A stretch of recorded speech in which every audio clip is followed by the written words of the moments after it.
रख दी ने मैंने आपके दुखते रख पे हाथ, आज नगद कल उधार, उधार प्रेम की कैंची है।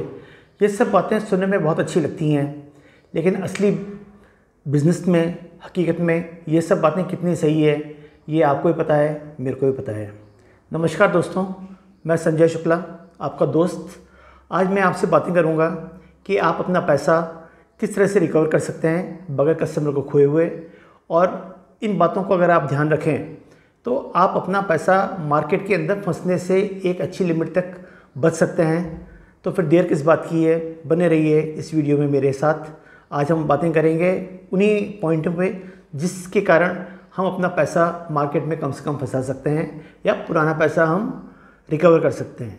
दोस्तों, हर बिजनेसमैन नगद पे व्यापार करना चाहता है, वो उधार देना ही नहीं चाहता। लेकिन आपका और हमारा बिज़नेस कई बार इस नेचर का होता है कि उधार देना एक हमारी मजबूरी होती है या बिज़नेस की डिमांड होती है। नतीजा क्या होता है, हमारा जो भी प्रॉफिट होता है या जो भी हमारी मुनाफा होता है या तो उधारी में इकट्ठा होता रहता है या डूबत खाते या बैड डेब्ट में इकट्ठा होता जाता है। नतीजा क्या होता है कि हमें अपना बिज़नेस चलाने के लिए ज़्यादा पूंजी की ज़रूरत पड़ती है। ज़्यादा पूंजी की ज़रूरत पड़ती है, इसका मतलब हमें इंटरेस्ट बर्डन ज़्यादा हो जाता है। आजकल बिज़नेस में कंपटीशन बहुत है। एक डूबत खाते या बैड डेब्ट का मतलब है वो बिज़नेस हमारे कम से कम 8 या 10 अच्छे बिज़नेस को लेके डूबेगा या उसके बराबर जो प्रॉफिट होगा या उसको रिकवर करने के अंदर हमें 8 या 10 अच्छी सेल करनी पड़ेंगी। तो हम ऐसा धंधा करते ही क्यों हैं? बेहतर होगा इस तरह के जो रिस्की बिज़नेस हैं आप अपने कॉम्पिटिशन के लिए छोड़ दें। हमें ध्यान रखना है, हमें कोई भी डेस्परेट सेल नहीं करनी है। इस तरह की सेल से हमारा कैश फ्लो रुक जाता है, हमें बिज़नेस चलाने के लिए और पैसों की ज़रूरत पड़ती है, हम और उधारी लेते हैं, हमारा और इंटरेस्ट बर्डन बढ़ता है। और अगर हमने कोई इक्विपमेंट रेंट पे लिया हुआ होता है तो हमारी EMI इरेगुलर हो जाती है। दोस्तों, आपको पता है अगर हमारी EMI रेगुलर हुई तो हमारे सिबिल पे कितना बुरा असर पड़ता है और आगे हमें फाइनेंस लेने के लिए या लोन लेने के अंदर में कितनी दिक्कत। दोस्तों, एक बात तो आप गांठ बांध के रख लीजिए, अगर आप कोई बिज़नेस आने वाले समय में बंद करने वाले हैं तो आपको उधारी देनी ही नहीं है, क्योंकि जैसे ही आप वो बिज़नेस बंद करेंगे कस्टमर आपको पैसा देना बिल्कुल बंद कर देंगे। बहुत ही गिने चुने कस्टमर ऐसे होंगे जो आपको पेमेंट देंगे। या अगर आप किसी कस्टमर को, ऐसे कस्टमर को आप उधारी देते हैं जो आपकी जो मशीन को है आने वाले 1-2 महीने के अंदर बेचने वाला है, तो यकीन मानिए आपका पैसा 99% डूब गया। बहुत कम कस्टमर ऐसे होते हैं मशीन बेचने के बाद आपको उस मशीन के अगेंस्ट में जो आउटस्टैंडिंग होती है वो क्लियर करते हैं। दोस्तों, अब अपन बातें करते हैं किस तरह से हम अपनी आउटस्टैंडिंग को मिनिमाइज़ कर सकते हैं या किस तरह से हम अपनी आउटस्टैंडिंग को या अपनी पेमेंट को बड़े स्मूथली रिकवर कर सकते हैं। इस कड़ी के अंदर पहला पॉइंट है नो योर कस्टमर। आप जिस कस्टमर के साथ क्रेडिट में बिज़नेस करना चाहते हैं उसके बारे में अधिक से अधिक जानकारी मुहैया कराइए। आप देखिए वो कस्टमर फाइनेंशियली कैसा है। कई बार क्या होता है, कई कस्टमर फाइनेंशियली तो बहुत अच्छे होते हैं लेकिन उनकी टाइम से पेमेंट देने की इच्छा नहीं होती है। ऐसे कस्टमर को बोलते हैं विलफुल डिफ़ॉल्टर। हमें ये ध्यान रखना है कौन कस्टमर जेन्युइन कस्टमर है, कौन कस्टमर विलफुल डिफ़ॉल्टर है। कस्टमर के नेचर के हिसाब से आप एक लिमिट तय कर लीजिए, इस कस्टमर को हमें इस अमाउंट तक का क्रेडिट देना है और कितने टाइम तक का क्रेडिट देना है। अगर आप पहले से आप उसके साथ बिज़नेस कर रहे हैं तो आप अपने एक्सपीरियंस के बेसिस पर कर सकते हैं। अगर आप उस कस्टमर के साथ पहली बार बिज़नेस कर रहे हैं तो सिमिलर नेचर के बिज़नेस वालों से आप वाले वेंडर से आप बात कीजिए। जैसे अगर आप स्पेयर पार्ट्स में डील करते हैं तो पता कीजिए कि आपके नेचर के स्पेयर पार्ट्स के जो बाकी वेंडर्स हैं उनके साथ इस कस्टमर का पेमेंट का व्यवहार कैसा है। ये सब बातें तय करके आप उनकी लिमिट तय कर सकते हैं और कस्टमर के बारे में ज़्यादा से ज़्यादा आप जानकारी इकट्ठा कीजिए। हम अपने सेकंड पॉइंट के बारे में बात करते हैं, इंसेंटिव एंड पेनल्टीज़। अगर कोई कस्टमर आपसे कहते हैं कि हमारा terms of payment with in 30 days है, आप उनको कहिए सर आप हमें अपफ्रंट पेमेंट दे दीजिए और हम आपको 1% कैश डिस्काउंट देंगे या इंसेंटिव देंगे। कस्टमर को ये बात अक्सर अपील करती है। कोई कस्टमर से अगर आप डील कर रहे हैं और पेमेंट एबनॉर्मली डिले हो रहा है तो आप कुछ पेनल्टी भी अपने कॉन्ट्रैक्ट के अंदर मेंशन कर सकते हैं। अगर पेमेंट एक लिमिट के बाद कस्टमर पेमेंट करता है तो आप उनको बोलिए सर अगर आप 1 महीने के बाद हमें पेमेंट करेंगे तो हम सर इस रेट से हम आपसे इंटरेस्ट लेंगे। नॉर्मली बिज़नेस के अंदर ऐसा करना बहुत मुश्किल होता है, पर एक बार कोशिश करके देखने में कोई नुकसान नहीं है। कई बार क्या होता है हम अपने इक्विपमेंट फाइनेंस कंपनी के थ्रू देते हैं, जिसके अंदर टर्म्स ऑफ पेमेंट होता है पेमेंट विद इन 60 डेज़। ऐसे पेमेंट के अंदर आपका प्रयास होना चाहिए कुछ परसेंटेज देके, एक स्मॉल अमाउंट देके आप उस पेमेंट को आप डिस्काउंट करा लीजिए। कई बार क्या होता है कस्टमर किसी भी वाजिब या गैर वाजिब कारणों से पेमेंट को होल्ड करा देता है, उस केस के अंदर आपका एक बहुत बड़ा पेमेंट फंस जाता है। इस केस को बचने के लिए अगर आप चाहें, आपको उचित लगे तो अपने पेमेंट को आप डिस्काउंट करा सकते हैं। दोस्तों याद रखिए, उधार का टायर बहुत जल्दी फट जाता है और जब तक आपका पेमेंट आपको नहीं मिलता है तब तक एक तलवार आपके सिर पे लटकती रहती है। नंबर 3 है written contract with clear cut terms of payment. हम किसी भी कस्टमर से डील करें, हमें ये ध्यान रखना है कि हम एक एग्रीमेंट एग्जीक्यूट कर लें, उसके अंदर टर्म्स ऑफ पेमेंट बिल्कुल क्लियरली मेंशन होनी चाहिए और हमें ये करना चाहिए कि कोई भी पेमेंट है किसी और चीज़ से लिंक नहीं होगा, परफॉर्मेंस से लिंक नहीं होगा। अगर कोई चीज़ होती है या कोई मतभेद होते हैं या वो कोई मुद्दे होते हैं, उनको आप अलग से एड्रेस कीजिए, ज़रूर कीजिए, वो आपके कस्टमर हैं, लेकिन कस्टमर को ये क्लैरिफाई कर दीजिए कि जो भी है सर हमारा पेमेंट है, पेमेंट विद इन 30 डेज़ होना चाहिए, तो हमें 30 डेज़ के अंदर पेमेंट दे दीजिए। आपके जो भी डिस्प्यूट हैं, जो भी मुद्दे हैं, हम उनको ज़रूर सेटल करेंगे और टाइम से सेटल करेंगे, लेकिन इससे इनको लिंक मत कीजिए। जैसे अगर ये पेमेंट लिंक होता है तो कस्टमर कई बार उसका एडवांटेज भी ले लेते हैं और आपका पेमेंट अननेसेसरी डिले हो जाता है। एक हमें बिज़नेस के अंदर हम ये पॉलिसी भी बना सकते हैं कि हमने किसी कस्टमर को मटेरियल दिया और हम उसको नेक्स्ट मटेरियल तभी दें जबकि पुराने डील का पेमेंट आ जाए। ये चीज़ भी कई बार काफ़ी अच्छी सक्सेसफुली काम करती है। मैं अक्सर इसी पॉलिसी पे काम करता हूँ। कोई भी कस्टमर क्रेडिट मांगता है, मैं तुरंत क्रेडिट देता हूँ, लेकिन उनको ये कहता हूँ कि सर आप तुरंत आप माल क्रेडिट पे ले जाइए, लेकिन अगले मटेरियल सप्लाई करने से पहले हमें मटेरियल का पेमेंट दे दीजिएगा। पॉइंट नंबर 4 की सबमिट पेमेंट डॉक्यूमेंट्स टाइमली। जैसे आपने मटेरियल सप्लाई कर दिया या आपने सर्विसेज प्रोवाइड कर दी, तो सबसे पहला काम होना चाहिए कि हम अपना सेट ऑफ डॉक्यूमेंट्स कस्टमर के पास बिल्कुल सबमिट करें, जल्दी से जल्दी सबमिट करें और complete set of document submit करें। नॉर्मली क्या होता है कि अगर हमारा पेमेंट विद इन 30 डेज़ है, हम कहते हैं यार 30 दिन में तो पेमेंट आएगा ही नहीं, तो अपन डॉक्यूमेंट सबमिट कर दीजिएंगे। ये हमारी सबसे बड़ी भूल होती है। जैसे ही आपने मटेरियल सप्लाई किया, कंप्लीट सेट ऑफ डॉक्यूमेंट आप कस्टमर के पास सबमिट कीजिए। उसके अंदर आप इनवॉइस, अगर कस्टमर को डुप्लीकेट में इनवॉइस चाहिए या ट्रिप्लीकेट में इनवॉइस चाहिए, इनवॉइस सबमिट कीजिए, रिसिप्ट चालान सबमिट कीजिए, जीआर सबमिट कीजिए और इंस्पेक्शन रिपोर्ट भी सबमिट कर दीजिए। अगर आपने कोई सर्विस प्रोवाइड की है तो सर्विस रिपोर्ट भी सबमिट कीजिए और जो भी डॉक्यूमेंट सबमिट कीजिए वो आपकी तरफ से भी साइन होना चाहिए और कस्टमर की तरफ से भी साइन होना चाहिए। और वो डॉक्यूमेंट सबमिट करने के बाद एक कस्टमर से कंफर्मेशन ले लीजिए, रिटन कंफर्मेशन ले लीजिए या वर्बल कंफर्मेशन ले लीजिए कि हमारे डॉक्यूमेंट्स कंप्लीट हैं और पेमेंट उस टाइम तक मिल जाएगा। कई बार क्या होता है कि कई कंपनीज़ पोर्टल के थ्रू डॉक्यूमेंट्स लेती हैं या सारी फॉर्मेलिटीज़ करती हैं, तो आप पोर्टल पे पूरा नज़र रखिए। कोई भी डिस्क्रिपेंसी है तुरंत उनके नोटिस में लाइए, उनको क्लैरिफिकेशन कीजिए, जिससे कि पेमेंट आगे रुकने का कारण बने ही नहीं। कोई भी डिस्प्यूट नहीं होना चाहिए, कोई भी गैप ऑफ इंफॉर्मेशन नहीं होना चाहिए। फिर जब आपका पेमेंट ड्यू है उसके 2-3 दिन पहले कस्टमर को एक सॉफ्ट रिमाइंडर कर दीजिए, सर 3 दिन के बाद हमारा पेमेंट ड्यू हो रहा है, कोई दिक्कत हो तो बताइए, अदरवाइज़ आप परसों में पेमेंट रिलीज़ कर दीजिएगा। जैसे ही पेमेंट रिलीज़ हो कस्टमर को तुरंत पेमेंट के लिए कहिए, एक दिन का भी रिलैक्सेशन मत कीजिए। अगर आप अपनी तरफ से पेमेंट लेने में रिलैक्स होते हैं तो यकीन मानिए आप कस्टमर की आदतें बिगाड़ रहे हैं।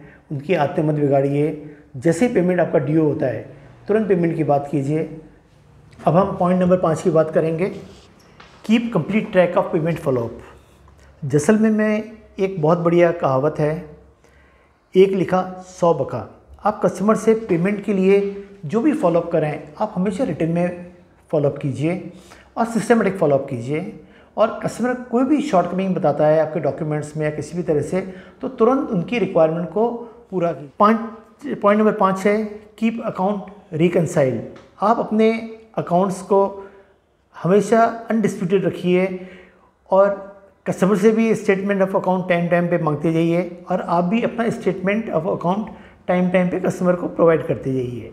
किसी भी तरह के डाउट्स आपके और उनके बीच अकाउंट के बीच में होने ही नहीं चाहिए। अगर किसी भी तरह के डाउट्स हैं या इफेक्ट बर्ड्स हैं तो उसको बिल्कुल टाइम पे रिमूव कीजिए। अगर कोई मटेरियल आपने लेट सप्लाई किया है तो आप उनसे टाइम से डिलीवरी पीरियड एक्सटेंशन ले सकते हैं, जिससे कि आपको लेट डिलीवरी की पेनल्टी नहीं लग सके।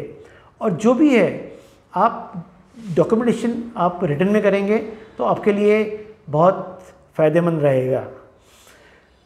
पॉइंट नंबर 7 की बात करते हैं, don't allow payment to pile up. आप कोशिश कीजिए कि आपका पेमेंट कभी भी पाइल अप हो ही नहीं। मैं आपको एक बात कहना चाहता हूँ अपने अनुभव के हिसाब से, किसी कस्टमर के पास आपका पेमेंट पाइल अप होगा, आप उससे पेमेंट फॉलोअप करेंगे तो वो आपके पास से दूर चला जाएगा या कोई दूसरा अल्टरनेट सोर्स ऑफ सप्लाई लेगा। क्यों लेगा? क्योंकि अगर किसी कस्टमर ने आपसे 1 लाख रुपए का माल ले रखा है जिसका पेमेंट नहीं दिया है, अगली बार अगर उस कस्टमर को 10,000 का मटेरियल लेना है तो आपके पास आएगा तो आप कहेंगे सर पुराना 1 लाख रुपए दे दीजिए और 10,000 रुपये दे दीजिए। इसकी जगह किसी और शॉप से जाके और किसी सोर्स से जाके 10,000 रुपये का नगद मटेरियल लेके आ जाएगा और वो आपसे कस्टमर नज़रें चुराने लगेगा। इस स्थिति से हमें हमेशा बचना है और पेमेंट को पाइल अप होने से रोकना है। पॉइंट नंबर 8 में हम बात करेंगे, बी पोलाइट ऑलवेज। हमें कस्टमर से जितना भी पेमेंट फॉलोअप करना है बहुत ही पोलाइट होकर करना है। ध्यान रखिए आप अपने टोन के अंदर थोड़ा सा भी इम्पेशेंट हुए या थोड़ा से ब्लंट हुए, आपका पेमेंट भी खतरे में पड़ जाएगा और आपका कस्टमर भी खतरे में पड़ जाएगा। हमें बिल्कुल ध्यान रखना है कि हमें पेमेंट भी निकालना है और कस्टमर को भी रिटेन करना है, जो कि हमारा इस आज के बात का मुख्य मुद्दा है। तो हमेशा हमें पोलाइट रह के ही बात करना है, लेकिन हमें ये भी ध्यान रखना है कि पोलाइट रहने के साथ साथ फर्म भी रहना है, स्ट्रॉन्ग भी रहना है।